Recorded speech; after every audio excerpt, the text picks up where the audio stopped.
Howdy, howdy, howdy. It's Hippie Joe and we're hanging out at Tie-Dye Farms. It's a beautiful day in the neighborhood.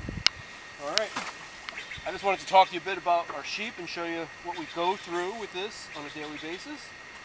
So, I've been getting my water here from the creek.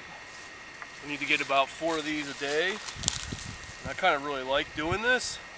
I'm just a throwback to Little House on the Prairie or something because I really dig taking my time to do this and get outside and in the bird. There's a bird. We're in the out, listening to the wind and everything.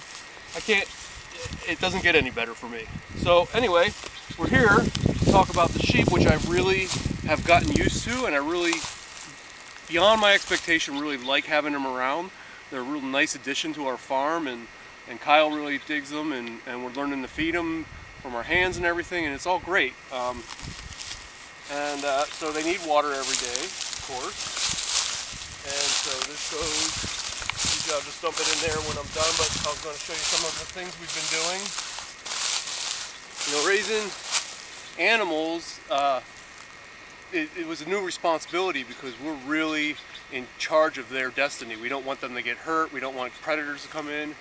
We've had a few get out and get off into these hills up here behind us and spent nights looking for them. It was a little insane. So we had to learn some lessons about how to take care of these critters and how to give them the best life possible. They're going to have a short life, but they're living like the ultimate, all they do is chow down type of deal. What we did end up doing is we went and got this solar charger, always trying to be out of the petrochemical thing. This is a way that we don't have to continue to create fossil fuels. We're doing this, but the thing is that this is a heavy duty charger. It gives quite a zap. And we've been through 2 or 3 other ones, and what we found out is it's the amount of joules in the thing that we need. Now this one I think has 7 or something like that. The other one we had was 2, and it just wasn't cutting it. The sheep were getting out all the time and getting tangled in the fence, and it wasn't cool for them. But now with this, they respect it, and over here our Wolfie, she respects it. So there's no conflict, and also the coyotes and everything, they're not going to be into it either. The other thing we did is we gave our sheep the Taj Mahal here. It's about the only sheep in probably the county that have their own little tent set up.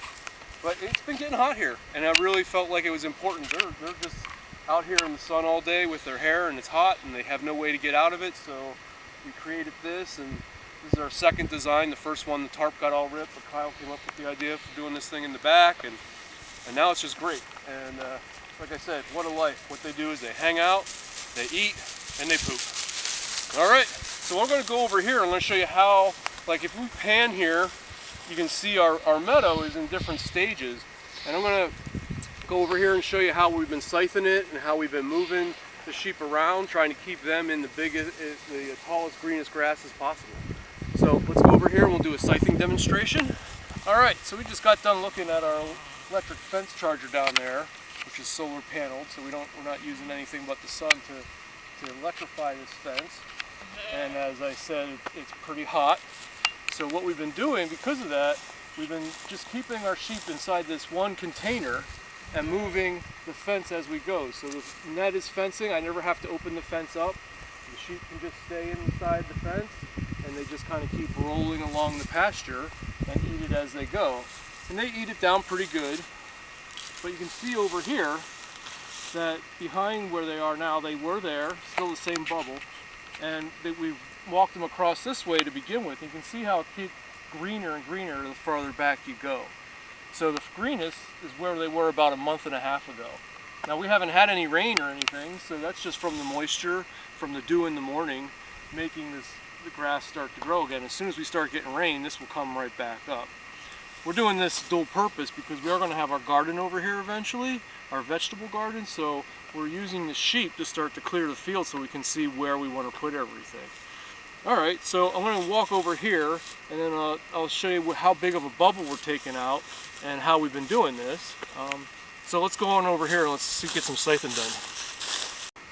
Alright, so we're getting ready to cut off another section of this field so the sheep can come over here and get some nice fresh grass. And they're getting nice and fat. They're loving it. I mean, this is like sheep heaven out here, man. Neck deep grass. So we started over there, like you saw, And what we're going to do is just move this over like a bubble, and it's just going to kind of float on over here. And what I have to do to keep the fence electrified is I have to keep the grass out. Now next year we'll have these sheep out here a lot earlier, now that we figured out how to work the charger, so it won't get this high, so I won't have to kill myself as much. It's only about 90 degrees out here today, but this is my new twist. As you can see, I've gotten a little bit better at this. I'm really still enjoying it. I mean, I can just move right through it.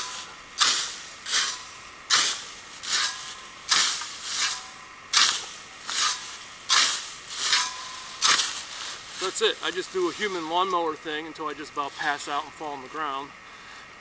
It is hot. Anyway, so we'll move the sheep over here. And look, they get all this yummy stuff. I get some exercise. All we're using is the sun and my back.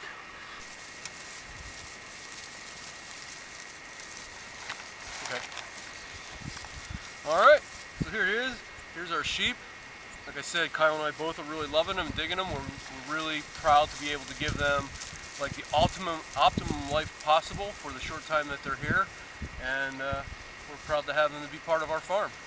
Alright, so where we're going to enjoy them later, we're enjoying them now.